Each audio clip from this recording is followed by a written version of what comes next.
लेके झोली में अबीर होली खेले चला ले महादेवा। लेके झोली में अबीर होली खेले चला ले महादेव। लेके झोली में अबीर लेके झोली में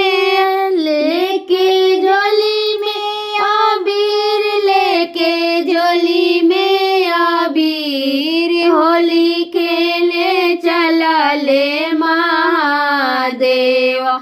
लेके झोली में अबीर होली खेले चला ले महादेव। पहिला होली हो काशी में खेला ले। पहिला होली हो काशी में खेला ले। काशी में खेला ले बनारस में खेला ले।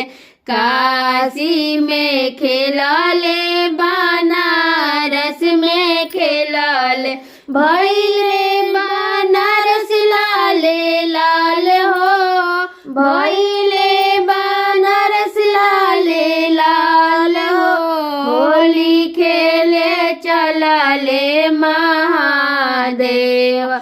लेके झोली में अबीर होली खेले चला ले महादेव। लेके झोली में अबीर होली खेले चला ले महादेव।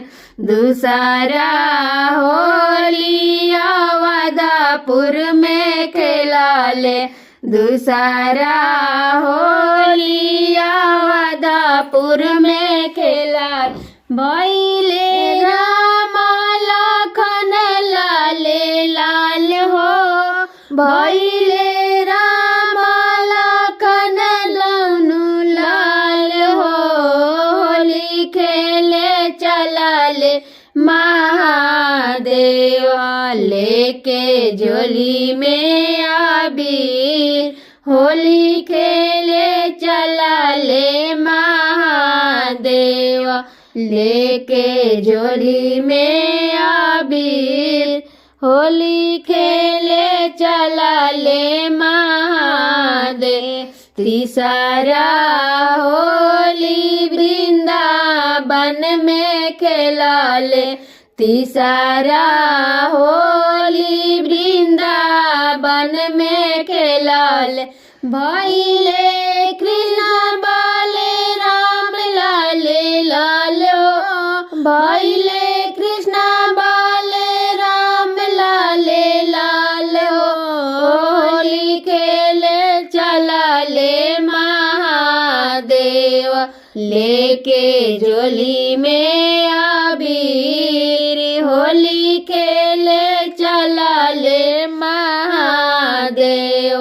लेके झोली में अबीर होली खेले चला ले महादेव। चौथा होली कैलाश में खेला ले। चौथा होली कैलाश में खेला ले।